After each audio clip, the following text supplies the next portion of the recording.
नमस्कार। आज हम जिस बुक की बात कर रहे हैं, जिस बुक को मैं आपको सुना रहा हूँ, इस बुक का नाम है भारतीय दर्शन की रूपरेखा। और इसके जो राइटर हैं वो है प्रोफेसर हरेंद्र प्रसाद सिन्हा।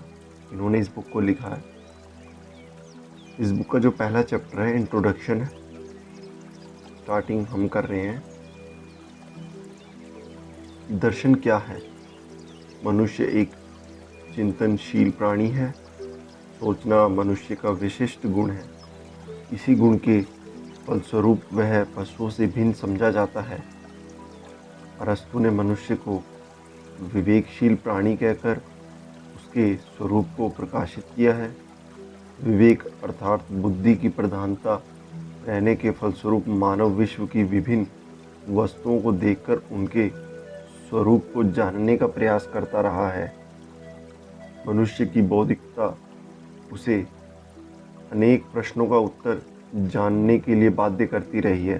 वे प्रश्न इस प्रकार हैं कि विश्व का स्वरूप क्या है, इसकी उत्पत्ति किस प्रकार और क्यों हुई, विश्व का क्या कोई प्रयोजन है अथवा यह प्रयोजनहीन है, आत्मा क्या है, जीव क्या है, ईश्वर है या नहीं, ईश्वर का स्वरूप क्या है, ईश्वर के अस्तित्व का क्या प्रमाण है, जीवन का चरम लक्ष्य क्या है, सत्ता का स्वरूप क्या है, ज्ञान का साधन क्या है, सत्य ज्ञान का स्वरूप और सीमाएं क्या है, शुभ और अशुभ क्या है, उचित और अनुचित क्या है, नैतिक निर्णय का विषय क्या है, व्यक्ति और समाज में क्या संबंध है, इत्यादि। दर्शन इन प्रश्नों का व्यक्तिपूर्वक उत्तर देने का प्रयास है। दर्शन में इन प्रश्नों का उत्तर देने के लिए भावना या विश्वास का सहारा नहीं लिया जाता, बल्कि बुद्धि का प्रयोग किया जाता है। इन प्रश्नों के द्वारा ज्ञान के लिए मानव का प्रेम या उत्कंठा का भाव व्यक्त होता है। इसलिए फिलॉसफी का अर्थ ज्ञान प्रेम या विद्या अनुराग होता है। इन प्रश्नों को देखने से पता चलता है कि संपूर्ण विश्व दर्शन का विषय है। इन प्रश्नों का उत्तर मानव अनादिकाल से देता आ रहा है और भविष्य में भी निरंतर देता रहेगा। इन प्रश्नों का उत्तर जानना मानवीय स्वभाव का अंग है। यही कारण है कि ये प्रश्न हमारे नहीं उठता कि हम दार्शनिक बने या ना बने, क्योंकि दार्शनिक तो हम हैं ही। इसी सिलसिले में हक्सले का कथन उल्लेखनीय है, हम सबों का विभाजन दार्शनिक और अदार्शनिक के रूप में नहीं, बल्कि कुशल और अकुशल दार्शनिक के रूप में ही संभव है। भारत में फिलॉसफी को दर्शन कहा जाता है। दर्शन शब्द जो है दृश्य धातु से बना है, जिसका अर्थ जिसके द्वारा देखा जाए। भारत में दर्शन उस विद्या को कहा जाता है जिसके द्वारा तत्व का साक्षात्कार हो सके।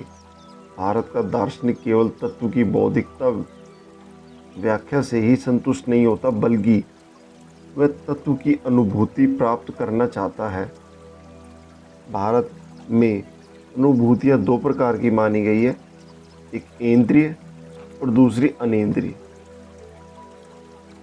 इन दोनों अनुभूतियों में अनेंद्रिय अनुभूति, जिसे आध्यात्मिक अनुभूति कहा जाता है, महत्वपूर्ण है।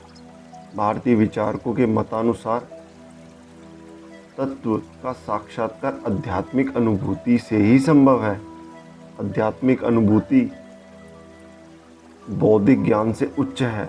बौद्धिक ज्ञान में ज्ञाता और ज्ञेय के बीच द्वैत वर्तमान रहता है, परंतु आध्यात्मिक ज्ञान में ज्ञाता और ज्ञेय का भेद नष्ट हो जाता है। चूँकि भारतीय दर्शन तत्व के साक्षात्कार में आस्था रखता है, इसीलिए इसे तत्व दर्शन कहा जाता है। भारतीय दर्शन की मुख्य विशेषता व्यवहारिकता है। भारत में जीवन की समस्याओं को हल करने के लिए दर्शन का सृजन हुआ। जब मानव ने अपने दुखों को आवरण से घिरा हुआ पाया, तब उसने पीड़ा और कलेश से छुटकारा पाने की कामना की। इस प्रकार दुखों से निवृत्ति के लिए उसने दर्शन को अपनाया। इसीलिए प्रोफेसर हरियाणा ने कहा है, पाश्चात्य दर्शन की भांति भारतीय दर्शन का आरंभ आश्चर्य एवं उत्सुकता से न होकर जीवन की नैतिक एवं भौतिक बुराइयों के शमन के निमित्त हुआ था। दार्शनिक प्रयत्नों का मूल उद्देश्य था जीवन के दुखों का अंत ढूंढना और तात्विक प्रश्नों के प्रादुर्भाव इसी सिलसिले में हुआ। ऊपर के विवेचन से स्पष्ट हो जाता है कि भारत में ज्ञान की चर्चा ज्ञान न होकर मोक्षानुभूति के लिए हुई है। अतः भारत में दर्शन का अनुशीलन मोक्ष के लिए ही किया गया है। मोक्ष का अर्थ है दुख से निवृत्ति। यह एक ऐसी आस्था है या अवस्था है जिसमें समस्त दुखों का अभाव होता है। दुखाभाव अर्थात मोक्ष को परम लक्ष्य मानने के स्वरूप भारतीय दर्शन को मोक्ष दर्शन कहा जाता है।